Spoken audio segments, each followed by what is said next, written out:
Praise the lord. Good morning. ప్రభువైన యేసుక్రీస్తు శుభనామంలో మీ అందరికీ వందనములు. అనుదినం దేవుడి మాటల చేత బలపరచబడుతున్నారని నమ్మి దేవుని స్తుతిస్తున్నాను. బలపరచబడుతున్నట్లయితే పరిచర్య కొరకు ప్రార్థన చేయండి, అనేకులకి షేర్ చేయండి. చిన్న ప్రార్థన చేసుకుందామా. పరిశుద్ధుడైన మా తండ్రి, నీ ఘనమైన శ్రేష్టమైన నామాన్ని బట్టి మీకు వందనాలు చెల్లిస్తున్నాం ప్రభువా. ఉదయకాల సమయంలో మా అందరితో మాట్లాడండి, మా అందరినీ దర్శించండి, నీ విలువైన మాటలు వినిపింపచేయమని యేసునామంలో ప్రార్థిస్తున్నాము తండ్రి. ఆమేన్. ఈరోజు దేవుని వాగ్దానము ఎఫెసీయులకు రాసిన పత్రిక 5వ అధ్యాయము 8వ వచనం. మీరు పూర్వమందు చీకటై ఉంటిరి, ఇప్పుడైతే ప్రభువునందు వెలుగై ఉన్నారు. Ephesians chapter 5 verse 8. For you were sometimes darkness, but now are you light in the Lord. Walk as children of light. దేవుడిచ్చినటువంటి అద్భుతమైన వాగ్దానం మనందరి జీవితంలో నెరవేర్చబడును గాక. ఆమేన్. ఇంగ్లీష్లో ఈ మాట చాలా బాగా అనిపించిందండి. Walk as a children of light. ఎలా నడచాలంట? Walk as a children of light. మనం ఎవరి చిల్డ్రన్ అంట? లైట్ యొక్క చిల్డ్రన్. ఎవరు మన లైట్? మన తండ్రి, పరలోకమందున్న దేవుడు. ఉదయకాల సమయంలో మనల్ని మనం ప్రశ్న వేసుకుందామండి. ఎంతమంది మరి చిల్డ్రన్ ఆఫ్ లైట్గా మనం నడుచుకోగలుగుతున్నాము?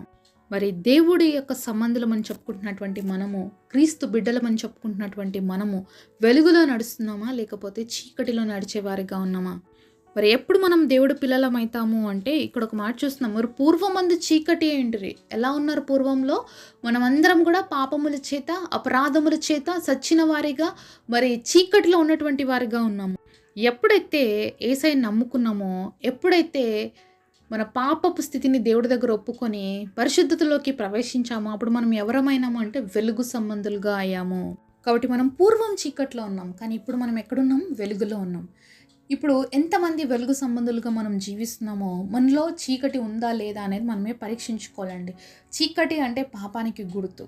మరి నలుపు పాపమునకు గుర్తుగా ఉంది. కాబట్టి మనం ఈరోజు పాపం చేస్తూ కూడా దేవుడి బిడలమని చెప్పుకుంటే మనలో పూర్వస్థితి ఉన్నట్టే. అంతేగాని మన జీవితము మార్చబడలేనట్టే. అంటే మనం వెలుగుతో సంబంధం లేకుండా బ్రతుకుతున్నాము అనేది అర్థం చేసుకోవాలండి.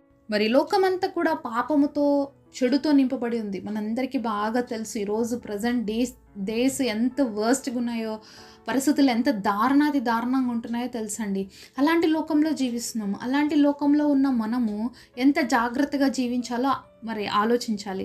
ఎప్పుడు చెప్తుంటాను కదా, మనం వైట్ డ్రెస్ వేసుకున్నప్పుడు ఎంత కేర్ఫుల్గా బయట నడుస్తామో, అలాగే పరిశుద్ధత అనే వస్త్రాన్ని, ప్రశస్తమైన వస్త్రాన్ని ధరించినటువంటి మనము ఎప్పుడు కూడా చాలా కేర్ఫుల్గానే నడుచుకోవాలండి. ఏ విధంగా తామర పువ్వు తన ఒక డర్టీ మడ్డీ ప్లేస్లో పెరుగుతున్నా కూడా తన మీద ఆ వాటర్ని అసలు అది ఉంచుకోదు. అలాగే ఏ విధంగా పడవ మరి నీటిలో ప్రయాణిస్తూ కూడా తనలోకి ఆ నీటిని అలౌ చేయదో, అలాగే పాపం అనే లోకంలో మనము ప్రయాణం చేసినప్పటికీ కూడా పాపం అనేది మనలోకి అలౌ చేయకోకుండా మనం జీవించగలిగితేనండి ఈ లోకాన్ని మనం జయించగలుగుతాం. ఎలా సాధ్యమవుతుందండి? మరి అన్ని చోట్ల ఎక్కడ చూసినా పాపమే ఉంది. మరి ఎలాగ మేము వీటిని ఓవర్కమ్ చేయాలి అని చాలాసార్లు మనకు ప్రశ్నలు వస్తుంటాయి. ఎందుకంటే మనం మనుషుల మధ్యలో జీవిస్తున్నాం కాబట్టి. పాపాన్ని మనంతకు మనంగా ఎప్పుడు జయించలేమండి, మన వల్ల అవ్వదు. కానీ క్రీస్తుతో సాధ్యమవుతుంది. యేసయ్యని మన జీవితంలో కలిగి ఉన్నప్పుడు, యేసయ్యని మన హృదయంలో కలిగి ఉన్నప్పుడు పాపం చేయడానికి మన వల్ల అవ్వదు. 100 మంది వచ్చి మనల్ని బలవంతం చేసినా కూడా మనం చేయలేము. ఎందుకంటే మనలో ఎవరున్నారు? క్రీస్తు ఉన్నాడు. కాబట్టి క్రీస్తుని కలిగినటువంటి మనము యథార్థంగా, పరిశుద్ధంగా, వెలుగ్గానే ఉంటాం. కానీ చీకటితో ఏమాత్రం కూడా సంబంధం లేని వ్యక్తులుగా బ్రతుకుతాము. కానీ యేసయ్యని మన హృదయంలో లేకోకుండా నేను పరిశుద్ధంగా జీవించాలని ఆశపడితే మాత్రం ఎప్పటికీ కూడా ఇది మనకి సాధ్యం కాదండి. కాబట్టి మన ప్రయాణము, మన యొక్క నడుపుదల అనేది పరిశుద్ధాత్మ దేవుడి చేత మాత్రమే ఉండాలి. అప్పుడే మనం పరిశుద్ధులుగా జీవిస్తాము. మన దేవుడు పరిశుద్ధుడు కనుక మనం కూడా పరిశుద్ధంగా జీవించాలి. నేటి దినాల్లో సాతాను కూడా వెలుగుదూత వేషం వేసుకొని వస్తున్నాడండి. మరి నేను కూడా దేవుడి పిల్లల్ని అని చెప్పుకునే రీతిగా సాతాను కూడా ఒక వెలుగుదూత వేషం వేసుకొని అందరినీ మోసం చేస్తున్నాడు. ఈరోజు నిజమైన క్రైస్తవులు ఎవరో, లేకపోతే నామకార్థ క్రైస్తవులు ఎవరో, ఎవరు మంచి వాళ్ళో, ఎవరు చెడ్డ వాళ్ళో కనుక్కోలేనటువంటి స్థితి అనేది మనం ఈరోజు చూస్తున్నామండి. మనము నిజాన్ని గ్రహించుకోవాలి అంటే కేవలం దేవుడు మన మనోనేత్రాలు తెరిస్తేనే మనము వాస్తవికతని చూడగలుగుతాం. కాబట్టి అలాగా మోసం అనేది అంతగా ప్రబలిపోయింది. కాబట్టి మరి సాతానుడు మోసగాడు, అబద్ధికుడు అని ఆల్రెడీ రాయబడింది. కాబట్టి ఈరోజు ప్రతి ఒక్కరిని మోసం చేస్తున్నాడండి వెలుగుదూత వేషంలో. కాబట్టి ఒకవేళ మన దగ్గరకు కూడా వెలుగుదూత వేషంలాగా వచ్చి మనల్ని మోసం చేస్తుంటే దాన్ని అలో చేయకుండా దాన్ని పాలద్రోలే వారిగా మనం ఉండాలి. మరి యేసయ్యతో గూడా ఒకసారి సాతాను మాట్లాడుతుంది. ఎవరి రూపంలో తెలుసా? పేతురు రూపంలో మాట్లాడుతుందనమాట. యేసయ్య సిలువకు వెళ్ళవలసిన సమయంలో మరి సాతాను మరి పేతురు వెనకల నుంచి మాట్లాడిస్తున్నాడు. "ప్రభువా ఇది నీకు దూరం అవును గాక" అంటున్నాడనమాట. మరి దేవుడు ఈ లోకానికి వచ్చిందే ఆ కల్వరి శిలువలో తన విలువైన రక్తాన్ని చిందించి మనల్ని పాపం నుంచి విడిపించటానికి. అదే నీకు దూరం అవును గాక అంటే ఆ తండ్రి చిత్తం నెరవేరుతుందా? మానవులు పాపం నుంచి విడుదల పొందుతారా? పొందరు. ఇక్కడ మనకేమనిపిస్తది, పేతురు దేవుడిని చాలా ప్రేమిస్తున్నాడు కాబట్టి దేవుడు మరణించకూడదు అనుకుంటున్నాడు అని అనిపిస్తది. కానీ సాతాను ఆ వేషం వేసుకొని పేతురుతో ఆ విధంగా మాట్లాడిపిస్తా ఉందనమాట. ఈరోజు మంచిది అని మన కంటికి కనిపిస్తున్నా, మన చెవులకి వినిపిస్తున్నా కూడా అది మంచిది కాదనే విషయాన్ని మనం తెలుసుకోవాలండి. చాలా కేర్ఫుల్‌గా ఉండవలసిన దినాల్లో మనం ఉన్నాము కాబట్టి, అనునిత్యము దేవుడి యొక్క వెలుగులో మనల్ని మనం పరీక్షించుకుంటే తప్ప ఏది నిజం, ఏది అబద్ధం అని తెలుసుకోలేనటువంటి పరిస్థితిలో ఈరోజు ఉన్నాం కాబట్టి, మనము వెలుగు సంబంధులుగా ఉండాలి అంటే ఖచ్చితంగా ఎప్పుడు కూడా దేవుడితో మన కనెక్షన్ అనేది ఉండాలి. మన మొబైల్ ఫోన్ని మనం ఎప్పుడు ఎలా ఛార్జ్ చేస్తుంటామో అలాగే మనం కూడా దేవుడు వాక్యం చేత ఎప్పుడు ఛార్జ్ చేయబడుతూనే ఉండాలి. దేవుడి యొక్క ఆత్మతో మనం ఎప్పుడు నింపబడుతూనే ఉండాలి. అప్పుడే పాపం ఏంటి, నిజమేంటి, అబద్ధం ఏంటి, ఏది కరెక్ట్, ఏది తప్పు అనేది మనం తెలుసుకోగలుగుతాం. అలా మరి తెలుసుకోలేకపోతే మనం ఇంకా ఏ విధంగా అయిపోతామంటే పాపంలో పడిపోయి లోకంలో మనం కూడా కలిసిపోతాం. అంటే చీకట్లోకి మనం కూడా వెళ్ళిపోతాం. కానీ ఈరోజు దేవుడు ఏమంటున్నాడంటే walk is a children of light అని చెప్తున్నాడు. కాబట్టి దేవుడి వెలుగుగా మనం నడుద్దాం. ఈ లోకానికి ఎంతోమంది చీకట్లో ఉన్నారు కాబట్టి మనం వెలిగించబడితే తప్ప వాళ్ళని వెలిగించలేము.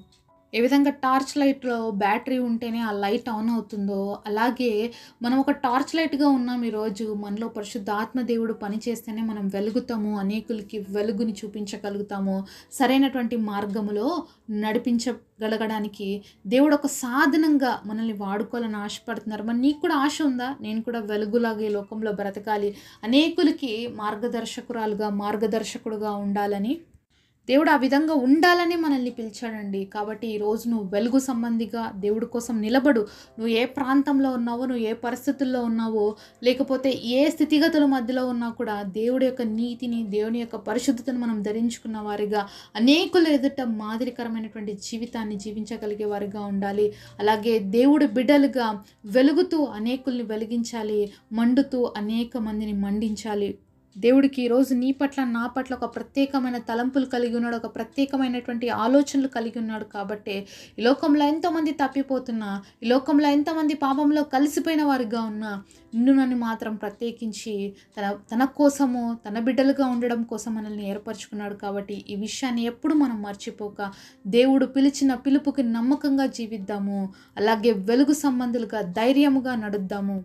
అనేకులకి క్రీస్తు మార్గాన్ని ప్రకటించేవారిగా, అనేకుల్ని వెలుగులోకి నడిపించేవారిగా మనం ఉండాలండి. ఎప్పుడు వెలుగుతే తప్ప మనము నడిపించలేము. కాబట్టి మనం ఎప్పుడు వెలుగుదాము, అలాగే అనేక మందిని వెలుగు మార్గంలోకి తీసుకొద్దాం. మనం చీకటైతే ఎవరిని దేవుడి దగ్గరికి తేలేమండి. కాబట్టి మనం వెలుగుతేనే ఒక ప్రత్యేకంగా ఉంటుంది. లోకమంతా చీకటితో నింపబడింది కాబట్టి నువ్వు మినుక్కు అంటేనే ఎవరైనా నిన్ను చూస్తారనమాట. నువ్వు కూడా చీకటితో కలిసిపోతే ఎవరు నిన్ను చూడరు కదా. కాబట్టి మనము ఈరోజు అలాగా చీకట్లో ఏ విధంగా మినుక్కుమని లైట్ ఉంటే అందరు దాని వైపు చూస్తారో, అలాగా మనం ఉంటే అనేక మందిని మరి దేవుడి వైపుకి నడిపించగలుగుతాము. ఒక ప్రత్యేకమైన జీవితాన్ని క్రీస్తు కోసం జీవించగలుగుతాము. మరి ఆశపడుతున్నావా? నేను కూడా ఒక లైట్గా ఉండాలి లోకంలో దేవుడి కోసమని. నువ్వు ఆ విధంగా ఆశించినట్లయితే తప్పకుండా పరిశుద్ధాత్మ దేవుడిని నా విధంగా వెలిగించడానికి సిద్ధంగా ఉన్నాడు. ఈరోజు నీ జీవితాన్ని ఆయనకు అప్పగించు. ప్రభువా, నేను వెలుగుతూ అనేకుల్ని నీ వైపుకి నడిపించే కృపను నాకు ఇవ్వమని దేవుడి సన్నిధిలో అడుగుదామా? అటు కృప దేవుడు మనందరికి దయచేయునుగాక. పరిశుద్ధుడైన తండ్రి, మీరు మాతో మాట్లాడిన ప్రతి మాట కొరకు వందనాలు తండ్రి. అయ్యా, మేము పూర్వమందు చీకట్లో ఉన్న మమ్మల్ని పిలిచి ఆశ్చర్యకరమైన వెలుగులోకి నడిపిస్తున్నాం. అలాగే మేము వెలుగుతూ అనేకులని నీ వైపుకి నడిపించడానికి మాకు శక్తిని ఇవ్వండి. ఈ లోకంలో తండ్రి నీ కొరకు జీవించేవారిగా, నీ కృపను, నీ యొక్క కనికరాన్ని పొందుకొని అనేకులు నీ వైపుకి నడిపించేవారిగా మేము ఉండటానికి కృపనివ్వమని, ఈ వాగ్దానం మా అందరి పట్ల నెరవేర్చమని యేసు నామములో ప్రార్థిస్తున్నాము తండ్రి. ఆమేన్. ఈరోజు బర్త్డే అలాగే వెడ్డింగ్ యానివర్సరీ సెలబ్రేట్ చేసుకుంటున్న మీ అందరికీ కూడా wish you happy birthday and happy anniversary.